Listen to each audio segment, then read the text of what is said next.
안녕하십니까. 아나운서 최은지입니다. 매주 우리 지역의 발전을 위해서 정쟁이 아닌 정책을 이야기하는 시간이죠. 우리 동네 구석구석 오늘도 시작해 보겠습니다. 네, 오늘도 곽관용 국민의힘 남양주시 을 당협위원장님과 함께합니다. 위원장님 안녕하세요. 네, 안녕하세요. 네, 어제 심야에 북한이 단거리 탄도미사일 2발을 동해상에 발사했다는 소식이 있었습니다. 올해 들어서 벌써 14번째라고 하는데요. 이번 미사일 발사는 무엇 때문이라고 보십니까? 예, 어젯밤 11시 40분쯤부터 약 10분 동안 평양에 있는 순안 일대에서 단거리 탄도미사일 2발을 북한에서 발사를 했는데요.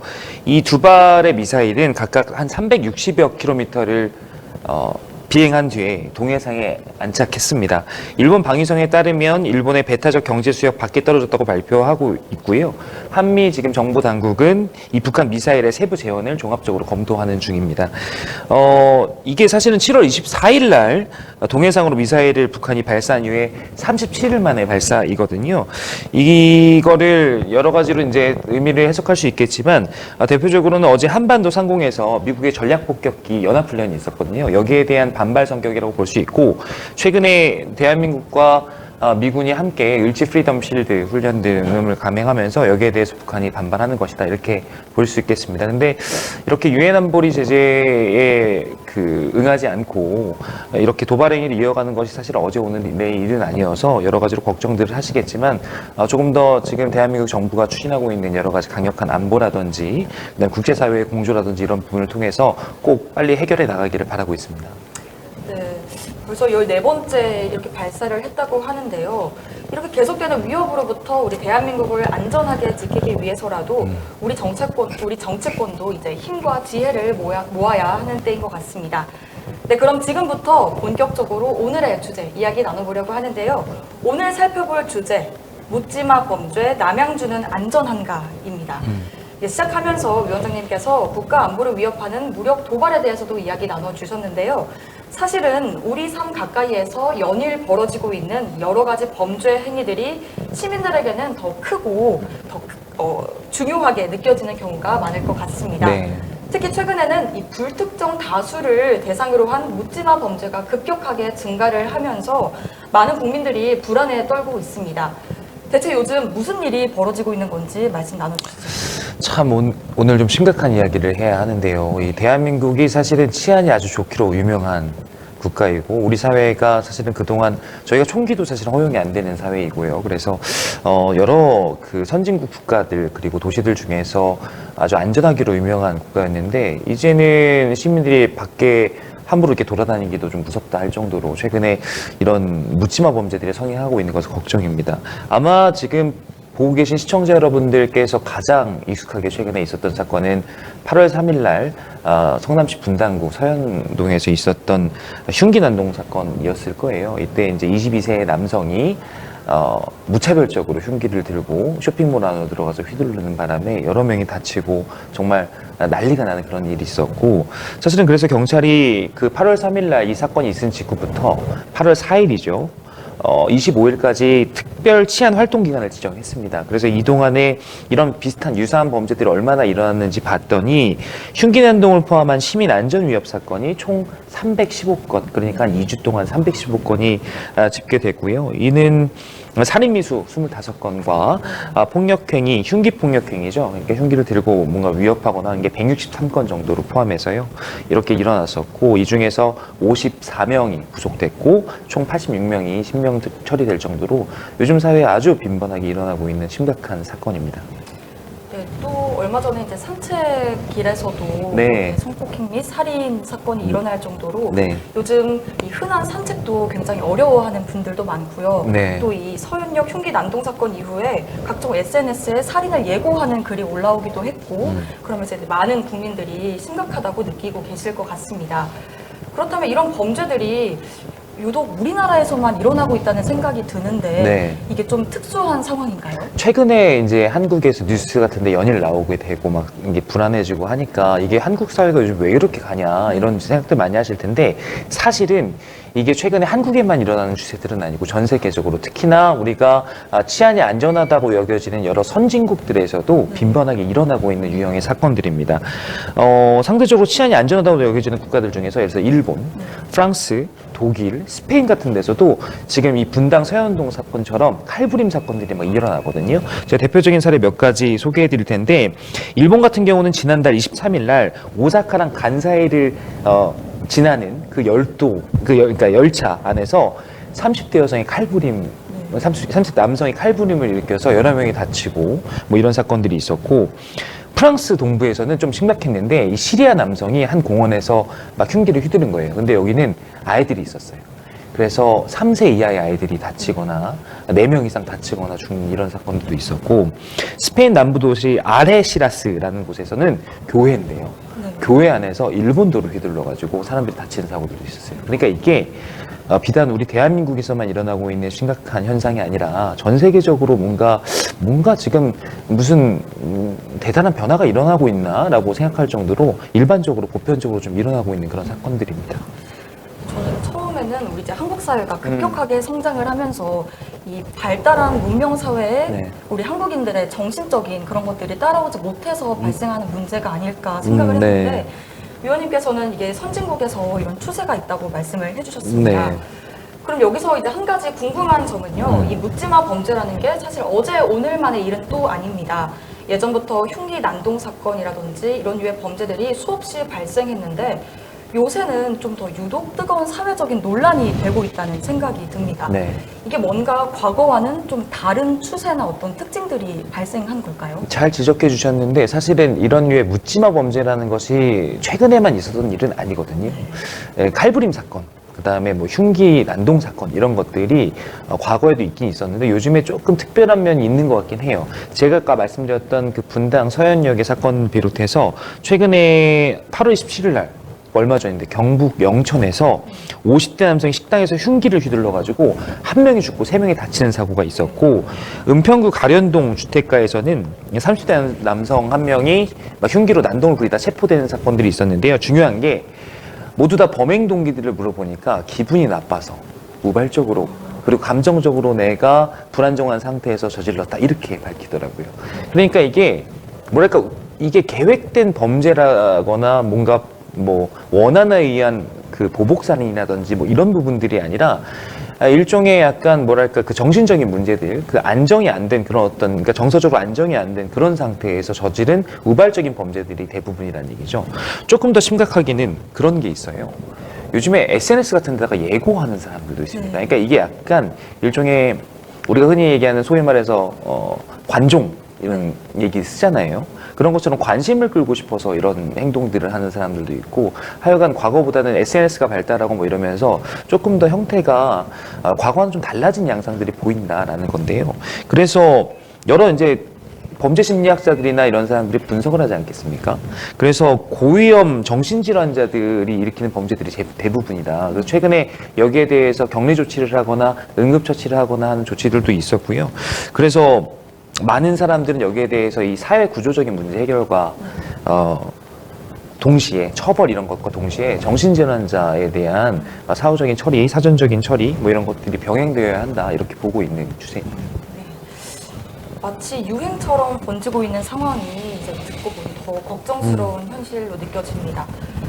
그리고 또 얼마 전에 이제 남양주시의 한 고등학교 학생들이 SNS에 고등학생을 대상으로 성폭행과 칼부림을 벌이겠다는 글을 또 올렸다가 경찰에 검거된 일이 있었다고 들었습니다. 이 사건은 어떻게 된 일인가요? 그러니까요. 참 이게 사실 남양주시 같은 경우는 이게 서울이나 아주 복잡한 그 도심지에서만 일어나는 게 아니라 우리 남양주에도 사실 일어나고 있는 사건이거든요. 얼마 전이었는데 8월 14일 날 관내에 있는 고등학생 한 명이 그 고등학생들이 그 학교 내에서 하고 있는 그 SNS 정보망에다가 내가 내일 칼부림 일으키고 자살하겠다 이렇게 글을 올린 거예요. 그리고 나서 이틀 뒤에 어떤 다른 학교인데, 이 그 커뮤니티, 인터넷 커뮤니티 중에 DC 인사이드라고 많은 사람들이 이제 알고 계신 그 유명한 커뮤니티가 있는데, 거기다가 내가 어디 학교에 있는 여고생을 성폭행하겠다 이렇게 또 올리는 그런 일들이 있었어요. 그래서 경찰에서 바로 잡았거든요. 어쨌든 이 IP 추적이나 이렇게 특정을 해가지고 2명을 잡아서 물어보니까 예전에 뭐 이태원의 그 비슷하게 이제 예고 살인하고 뭐 이런 일들이 있었잖아요. 그거를 모방 범죄한 거더라고요. 내가 좀 관심을 받고 싶은데 이 관심 받고 싶어가지고 이런 글을 올리면 좀 그럴 줄 알았다. 실제로 그럴 마음은 없었는데 잘못했다 이런 식으로 이제 이야기를 하는 걸 보면서 야, 이거 요즘에 공교육 문제도 되게 심각하고 한데 이렇게 뒤숭숭한 사회 분위기를 틈타서 이렇게 어린 청소년들까지 이런 일들을 벌이고 있다고 생각하니까 참 착잡하고 심각한 문제구나라는 생각이 들었고, 또 얼마 전에 구리에서 비슷하게 뭐 한 저녁 8시쯤 내가 칼부림 일으키겠다 하고 중학생들이 2명인가가 글을 올려가지고 걔네들로 잡았는데 촉법소년인 거예요.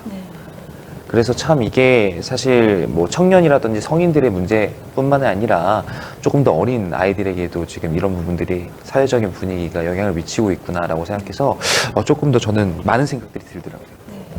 관심을 받기 위해서 그렇게 살인 예고를 올렸다는 게 참 철이 없고 또 황당하게 느껴지는데요. 네. 저도 얼마 전 기사에서 네. 이 SNS에 살인 예고 글을 올린 사람을 잡아봤더니 절반 이상이 이제 미성년자라고 하더라고요. 그러니까요. 예. 아무래도 친구들 사이에서 관심을 얻고 네. 또 쉽게 어떤 것들을 모방하고 따라하고 이런 것들에 좀 취약한 계층이 아니겠습니까? 그렇습니다. 예. 네, 그렇기 때문에 조금 더 안타깝고 어디서부터 손봐야 되나 이런 좀 착잡한 마음도 저도 드는 것 같습니다. 그렇습니다. 예.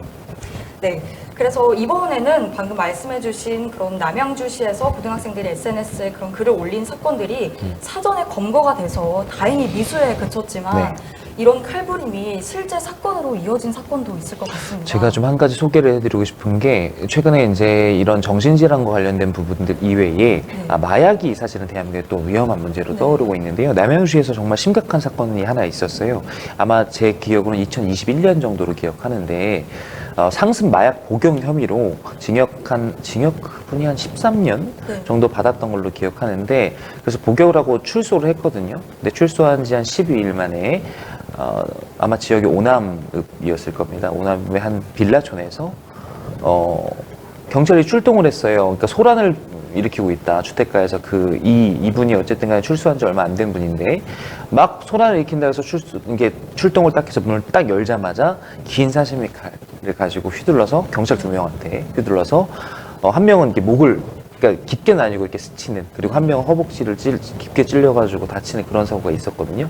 그때 당시에도 체포하고 나서 보니까 다행히 그 두 분은 치료를 받고 지금은 무사히 다시 활동을 하고 계신데, 그때 당시에도 체포를 하고 보니까 마약에 완전 절여 있는 상태인 거예요.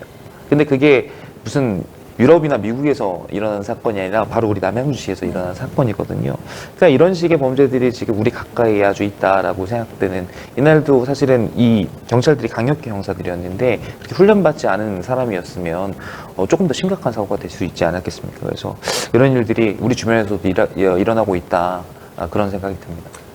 마약 문제도 정말 심각하게 네. 또 떠오르면서 이제 한국은 더 이상 마약 청정국이 아니다라는 말이 있을 정도인데요.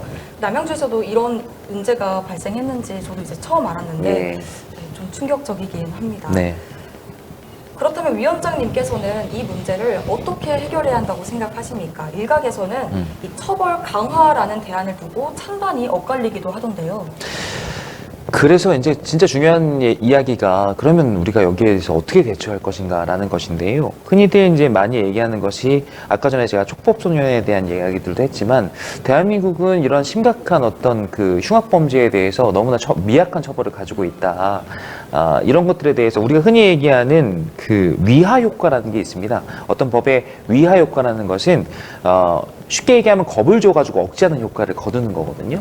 그 위하 효과가 우리 법령에 없지 않느냐. 그래서 사실상 사형과 같은 강력한, 정말 이렇게 흉악한 범죄에 대해서는 사형과 같은 강력한 어떤 처벌을 내리는 것이 대안이 아니겠느냐라는 의견들이 많습니다. 근데 잘 아시다시피 대한민국은 사실상 사형을 집행하지 않는 국가로 분류되고 있고, 그렇기 때문에 지금 이야기하고 있는 여러 가지 무기징역이라든지 그 다음에 각종 유기징역들이 실질적으로 우리가 처벌할 수 있는 그런 규범들일 텐데요. 최근에 좀 법조계에서 논란이 되고 그 논의가 되고 있는 그 대안 중에 하나는 가석방이 없는 종신형입니다. 지금 사실 저희가 무기징역을 받는다 하더라도 10년이 지나면 가석방을 받을 수가 있습니다. 그러니까 복역 중에 10년이 지나면 가석방 신청을 하고 크게 문제가 없으면 크게 무기징역 모두 다 살게 하는 그런 어떤 경우들은 많지가 않은데요.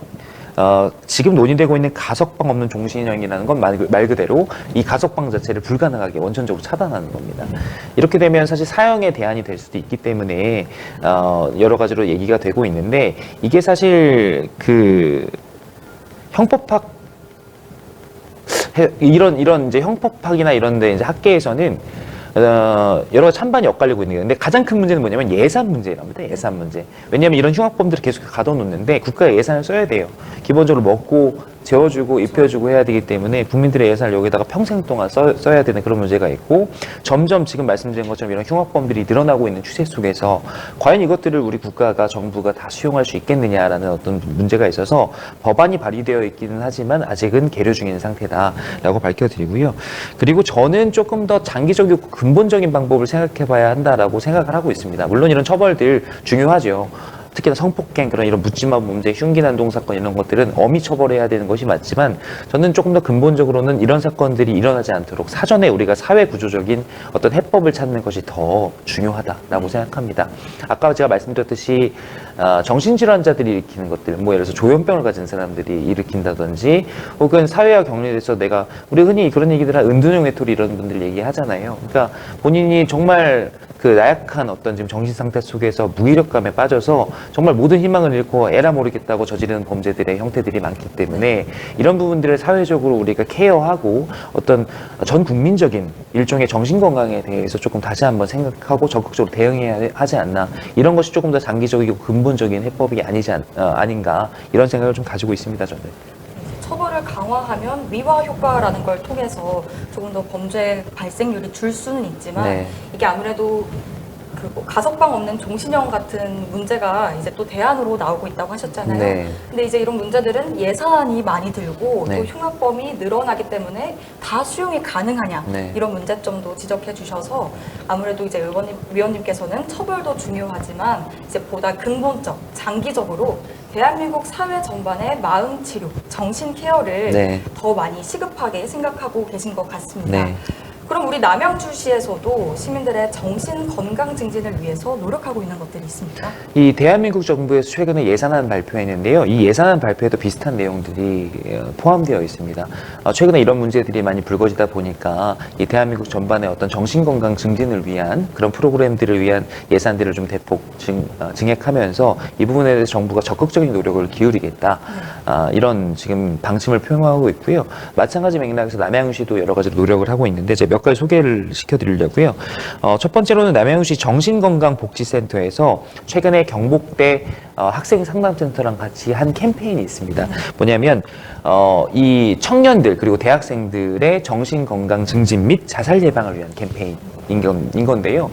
사실 요즘에 우리 아나운서께서도 지금 아주 젊은 청년 세대이고 저도 얼굴은 그렇게 생기지 않았지만 기본적으로 이제 30대 청년인데요. 최근에 청년들이 물론 과거의 그 절대적 빈곤으로부터는 많이 벗어나 있지만 또 우리 세대가 가지고 있는 나름대로의 어려움들이 있거든요. 경쟁이 치열하고 또 이 파편화된 사회 속에서 혼자 또 버텨나가야 하는 정신적인 어려움들이 분명히 있는 건데요.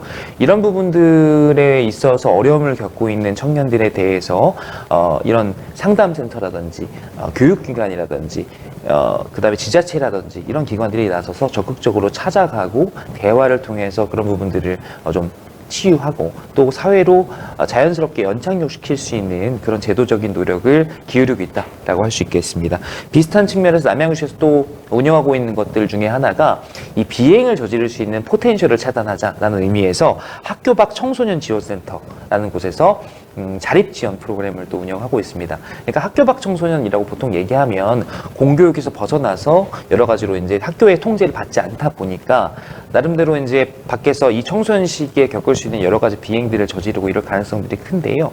이런 청소년들이 뭔가 사회의 한 구성원으로서 기여할 수 있도록 여러 가지 직업 교육을 시켜준다든지 혹은 뭐 최근에 이제 있는 어떤 그 뭐 본인들이 기여할 수 있는 어떤 기업들이나 이런 곳에 취직을 시켜준다든지 재사회화 교육을 시켜준다든지 이런 자립 지원들을 지자체가 예산을 들여갖고 하고 있는 건데요. 이번 민선 8기 남양주시에서도 아주 신경을 쓰고 있는 것으로 알고 있습니다.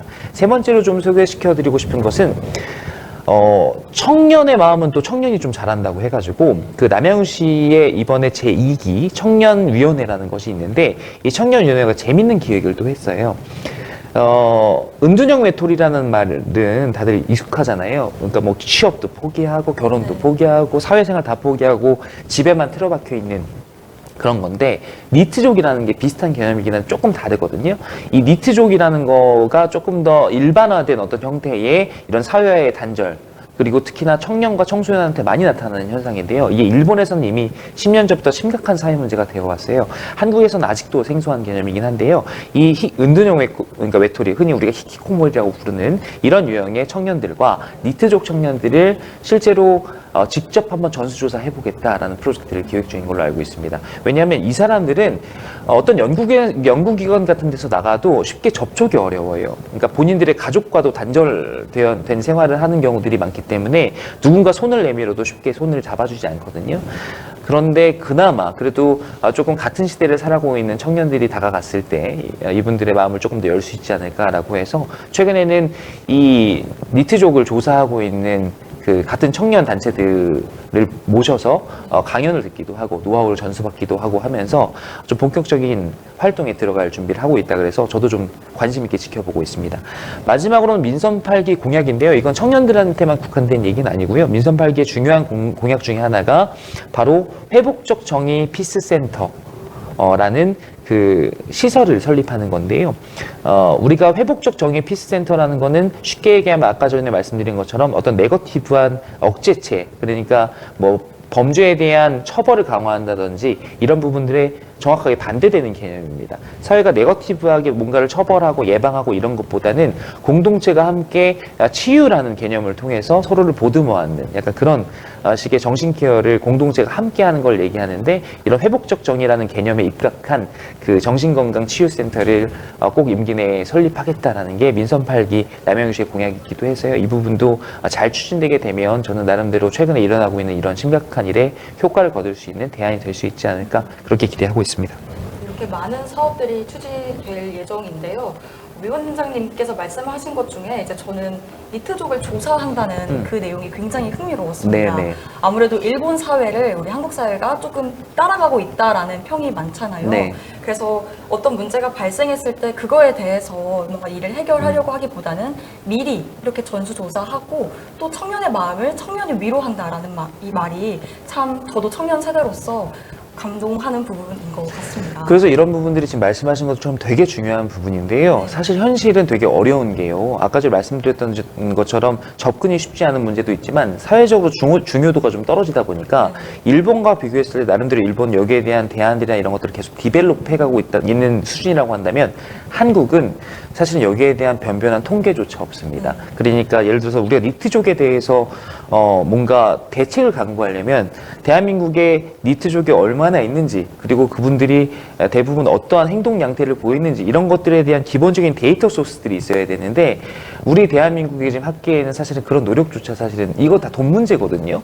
그러니까 여기에 대해서 예산도 쏟아붓고 시간과 비용을 들여가지고 관심을 기울여야 하는데 사실 그동안은 그런 것들이 없었어요. 그래서 저는 이 부분이 이미 심각할 대로 심각해진 사회 문제라고 생각하기 때문에 우리 남양주시도 마찬가지지만 국가적으로도 여기에 대해서 조금 더 많은 관심을 기울여야 한다. 그런 측면에서 지금 최근에 제가 예산도 소개시켜드렸지만 여기에 있어서 당장의 치료, 그러니까 당장의 직접적인 효과들을 거둘 수 있는 정책들도 중요하지만 이런 사전에 데이터베이스를 쌓아가는, 그래서 그것을 기반으로 장기적인 대책을 마련하는 이런 연구 활동들을 조금 더 우리가 신경 써야 할 때다라고 주장하고 있습니다. 네. 이런 사업들이 우리 좋은 정책 성과를 내서 우리 시민들이 또 우리 국민들이 정말 안심하고 지낼 수 있는 그런 건강한 남양주가 되기를 저도 진심으로 바라겠습니다. 네. 네, 지금까지 남양주의 안전에 관해서 박관용 국민의힘 남양주시 을당협위원장님과 이야기 나눠봤습니다. 우리 동네 구석구석 오늘은 여기서 인사드리겠습니다. 위원장님 말씀 나누셔서 고맙습니다. 고맙습니다.